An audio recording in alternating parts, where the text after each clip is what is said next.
మన అధ్యక్షుడు కుమారస్వామి గారు మంచి తెలివైన వాడు,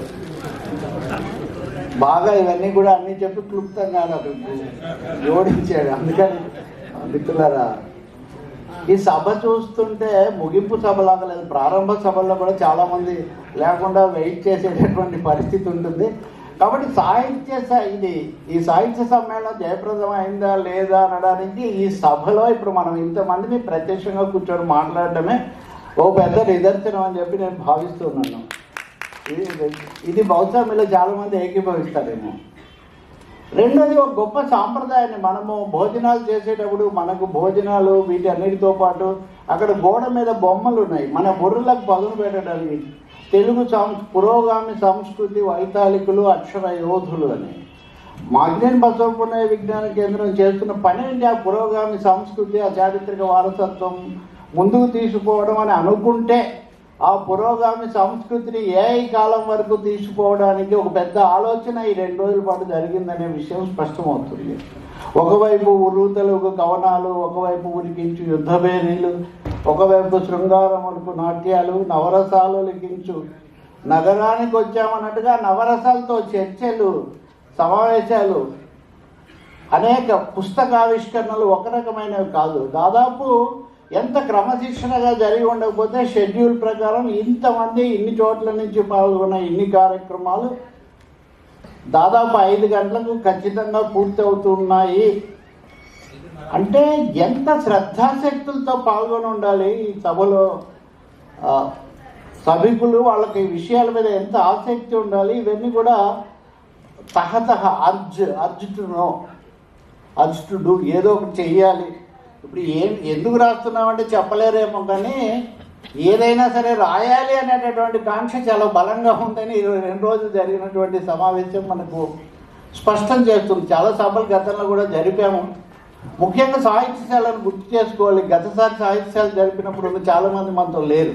సెంటిమెంటల్గానే కాదు, నిజంగా కూడా జ్వాలాముఖి కావచ్చు, అద్దేపల్లి రామ్మోహన్ రావు గారు కావచ్చు, చేకూరు రామారావు గారు, కేతు విశ్వనాథరెడ్డి గారు, ఇలాంటి అనేక మంది లేరు.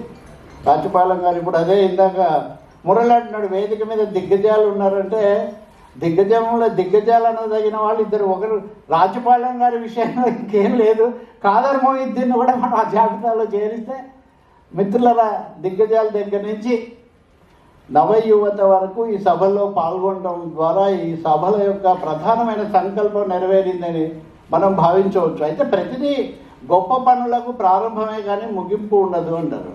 ఏ గొప్ప పనైనా అంతే, గొప్ప సంకల్పాలకు ప్రారంభమే కానీ ముగింపు ఉండదు. కాబట్టి ఒక మంచి ప్రారంభం జరిగింది. ఇక్కడ అనేక విషయాలు మనం కలబోసుకున్నాం, తెలుసుకున్నాం, చెప్పుకున్నాం.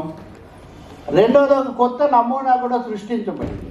సాహిత్యాల ఒక నమూనా అయితే అప్పటి పరిస్థితులు మారుతున్నాయి. ఇప్పుడు మారుతున్న ఏ యుగంలో కదీర్ బాబు లేట్గా వచ్చినా లేటెస్ట్గా వస్తాడు ఆయన మామూలుగా. సో లేట్గా వచ్చినా లేటెస్ట్గా వస్తానని ఆయన రూపానికి సంబంధించి ఏం చేయాలి, ఇప్పుడున్న కాలానికి తగినట్టుగా ఏం చేయాలి, ఆ విషయాలని కూడా ఆయన చెప్పాడు. తాజా ఫ్రంట్ లైన్ సంచిక హెడ్డింగ్ ఏంటంటే think or sink. Think or sink. Sink అంటే 2 అర్థాలు, మునిగిపోవడం, రెండవది కలవటం, సమన్వయం కావడం. మీరు ఆలోచిస్తారా లేకపోతే ఏఐతో సింక్ అవుతారా లేదా మీరు తేల్చుకోవడానికి మొత్తం. అలాగే ఈ తాజా I think Indian Express or Hindu, మనుషులు అనేవాళ్ళు ఇంతమంది ఏం చేసినా కానీ రాను పోల్చి చూసుకునేవాళ్ళు ఇప్పుడు అది ఏఐ ఎండార్స్ చేస్తుందా లేదా అని చూసుకోవడానికి చాలా కష్టపడుతున్నారు. చేసిన తర్వాత దాన్ని ఏఐకి పంపించడం, ఏఐ అంత తిరుగులేదనే భ్రమని. ఇప్పుడు నేనున్నాను, నా పేరుతో ఒక 60-70 పుస్తకాలు ఉంటాయి అమెజాన్లో. కానీ ఎప్పుడు కొట్టినా అందులో వచ్చే పుస్తకము అది నాది కాదు. 11th అవర్ అనే పుస్తకం వస్తుంది. 11th అవర్ అనే పుస్తకం రవి రాసినట్టుగా వస్తుంది, నా పేరుతో పాటు. అది పరచూరు గోపాలకృష్ణ రాశాడు ఆయన రాసిన పుస్తకాల్లో. సో నేను దానికి ఫీడ్ కూడా చేశాను, నేను అయినా చూపిస్తుంది. ఇది నేను చెప్తుంది వికీపీడియాలో. కానీ ఎందుకంటే వికీపీడియాలో ఉంది కాబట్టి ఏఐ తీసుకుంటుంది. ఏఐ చాలాసార్లు ఏం చెప్తుందంటే, ఇప్పుడు ఈ సభ గురించి, ఈ సభ అనేది ఫలానా దాడి చేయడానికి పెట్టారు, ఇదంతా ఫలానా వాళ్ళు పెట్టారని ఎవరైనా ఒక వార్త రాశారనుకోండి, కావాలని ఫీడ్ చేసి ఆ వార్త ఇస్తుంది. అది ఆ వార్త ఇచ్చి బ్రాకెట్లో సోర్స్ ఇస్తుంది. మామూలుగా చూసేవాడు సోర్స్ దాకా వెళ్ళడు, ఇది తీసేసుకుంటాడు. అసలు ఏ భావాలు లేని వాళ్ళైతే ఉన్నట్టుగా తీసుకుంటారు. కాబట్టి ఏఐ అన్న దాన్ని కూడా చాలా విశేషంతో వాడాల్సి ఉంటుంది. దానివల్ల కొన్ని చాలా సదుపాయాలు ఉన్నమాట నిజమే, కానీ ఇది పెద్ద ప్రపంచం అంతా ఎదుర్కొంటున్న ఒక సమస్య ఇప్పుడు. సో మనము ఆ పురోగామి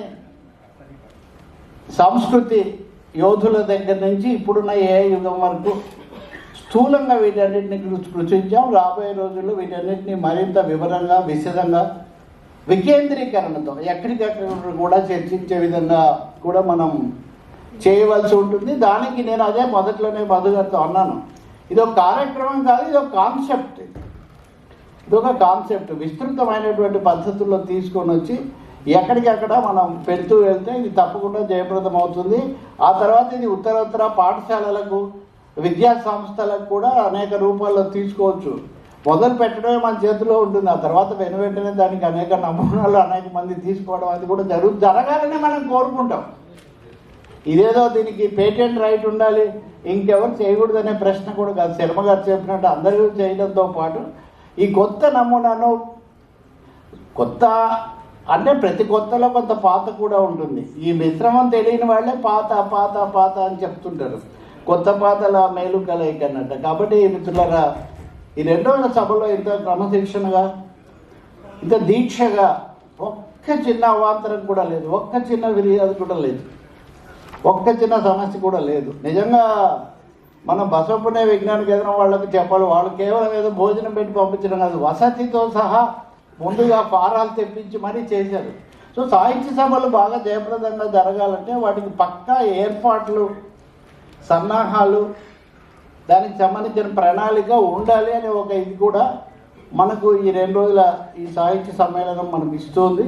తర్వాత వైవిధ్యభరితమైన విషయాలు, కొత్త తరం ఏం ఆలోచిస్తుందని వింటున్నారు. అదే ఎక్కువ మంది గత 2 రోజుల్లో ఇంతమంది 40-50 మంది 50 మంది సభకే రావడం లేదంటే 50 మంది మాట్లాడుతున్నారు. ఇక్కడ 24 మందితో ఒక సభ జరపడం అంటే ఈ చిన్న విషయం. అంటే నేనేమి అతిశయోక్తిగా చెప్పడంలో వాస్తవంగా చెప్తున్నా. అంటే ఇంత పద్ధతిగా జరగడం నిజంగా ఒకటి ప్రణాళికకు, రెండవది పాల్గొన్న వాళ్ళ యొక్క శిక్షణకు కూడా ఇది ఒక నిదర్శనంగా ఉంది. దానికి నేను అభినందనలు మనం అందరి తరఫున నిర్వాహకులకు మొదట దాంట్లో పాల్గొన్న వాళ్ళందరూ కూడా ఇంకా పేరున ఇంకా చాలా పేర్లు మొదటే నేను ఇక్కడి నుంచి అక్కడి వరకు రోల్ ఆఫ్ హానర్ అని అందరినీ పరిచయం చేసే కాబట్టి ఈరోజు మళ్ళీ నేను అది చేయడం లేదు. అందువల్ల ఇది అయిన తర్వాత దశ గురించి 2 ముక్కలు చెప్తాను నేను. ఒకటి, ఇందులో పాల్గొన్న వాళ్ళు ఇప్పుడు వెళ్ళిపోయారు చాలామంది, బస్సులు వీటికి తప్పదు కాబట్టి కొంతమంది వెళ్ళిపోయారు, అయినా చాలామంది ఉన్నారు. మీరు చెప్పదలుచుకుంది, రాయదలుచుకుంది, ఇక్కడ చెప్పింది మీరు రాసి పంపించండి. సాహిత్య ప్రస్థానం ప్రత్యేక సంఖ్య వేస్తాము. ఆ తర్వాత రచయితలు కూడా ఇక్కడ మేము ఎందుకు రాస్తున్నాము, మా అభిప్రాయాలు ఏంటి, ఇటువంటివి అన్నీ చెప్పడానికి అవకాశాలు ఉంది. లేక రకరకాలుగా ఉన్నారు, వాళ్ళని కూడా రాసి పంపమని చెప్తున్నాం. మీరు కూడా చెప్పండి. ఒక ఆరోగ్యకరమైన, ప్రజాస్వామికమైన, విస్తృతమైన, వినూత్నమైన, లౌకిక ప్రజాస్వామిక సంరక్షణ కోణంలో ఈ కృతి ప్రపంచ శాంతి, భారతదేశ సమగ్రత, సార్వభౌమత్వం ఇది చాలా ముఖ్యమైనది. ఎందుకంటే ఒక ఆయన ఉన్నాడు, మాట్లాడితే ఈ దేశపు జెండాకున్నంత పొగరుంది నాకు అని శేషేంద్ర శర్మ కవిత చెప్తూ ఉంటాడు. ఈ దేశపు జెండాకున్న పొగరంటే ఏంట్రా పొగరు, నువ్వు చమురు తెచ్చుకోవద్దని వాడే చెప్తాడు. నువ్వు ఆ దేశానికి వెళ్ళొచ్చో లేదో వాడే చెప్తాడు. నువ్వు ఇక్కడ ఉండొచ్చో లేదు. నీ దేశం పొగరెక్కడ మిగిలిందిరా బాబు. మొత్తం విశ్వగురు అన్న తర్వాత పరమ శిష్య అన్నటువంటి పద్ధతిలో తయారై కూడా మనం విశ్వగురు అనుకుంటే ఉపయోగం ఉంది. ఇవన్నీ రాజకీయమైన అంశాలే కాదు, ఈ దేశం యొక్క అస్తిత్వానికి, మనం అస్తిత్వాలు వీటి గురించి చాలా చర్చ చేసాం.